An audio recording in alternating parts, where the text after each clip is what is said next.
ভোর 4টে আমরা রওনা দিলাম পলাশের খোঁজে পুরুলিয়া এবং বাঁকুড়া ভ্রমণে।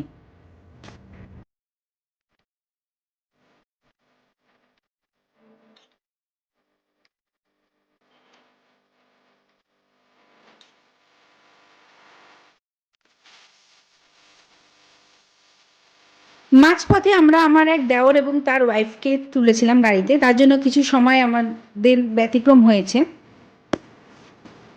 সকাল 6:30 নাগাদ শক্তিগড় থেকে আমরা আমাদের ব্রেকফাস্ট সারি। প্রথম পলাশ দর্শন।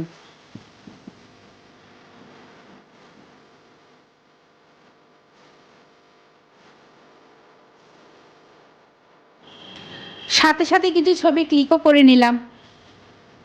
গঙ্গাজল ঘাটি জঙ্গলে কিছু সময় অতিক্রম করে আমরা রওনা দিলাম বাঁকুড়ার পথে। এই জঙ্গলের রাস্তা এতটাই সুন্দর যে দাঁড়াতে আপনাদের মন চাইবেই।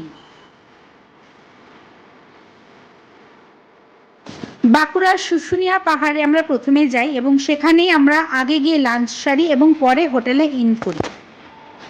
ওই শুশুনিয়া পাহাড় আর এই আমাদের হোটেল।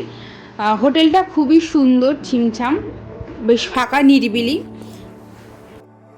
লাঞ্চ সেরে আমরা যখন হোটেলে ঢুকি তখন সময় হয়েছিল 12:30। তারপর আমরা কিছুক্ষণ রেস্ট নিয়ে বিকেল 4:30 নাগাদ বেরালাম বাঁকুড়ার আশেপাশে কিছু জায়গা ঘুরে দেখতে।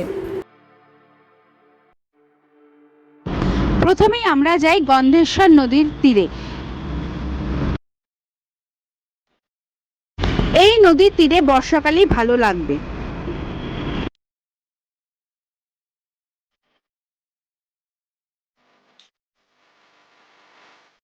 এরপর আমরা রওনা দিলাম শুশুনিয়া কালীবাড়ি মন্দিরের উদ্দেশ্যে।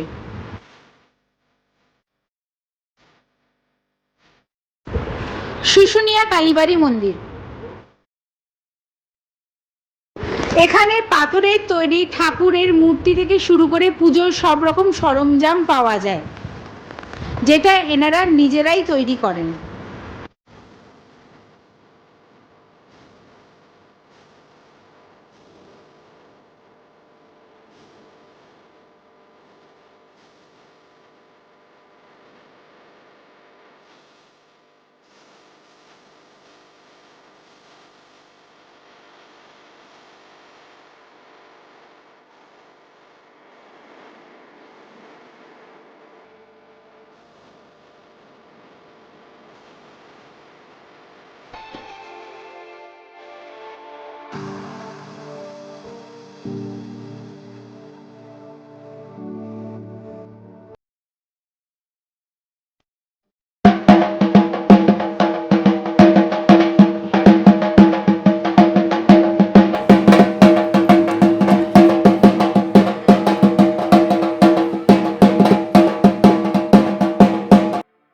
জলধারা, বাঁকুড়াবাসী কিন্তু এটিকে খাবার জল হিসেবে খায়। এরপর আমরা রাতের ডিনার নিয়ে হোটেলে ফিরে যাই সন্ধ্যে 8টা নাগাদ। আমরা যে হোটেলটিতে আছি সেখানে খাবারের কোনো ব্যবস্থা নেই এবং বাঁকুড়াতে কোনো হোটেলে রাত্রিবেলায় ভাত পাওয়া যায় না। হোটেল বামতারা, এই ঘরটির ভাড়া পড়েছে 1000 টাকা। 3টি ডাবল বেড ও 2টি বাথরুম আছে এই রুমটিতে। আজ এই পর্যন্তই, দেখা হবে পরের ভিডিওতে।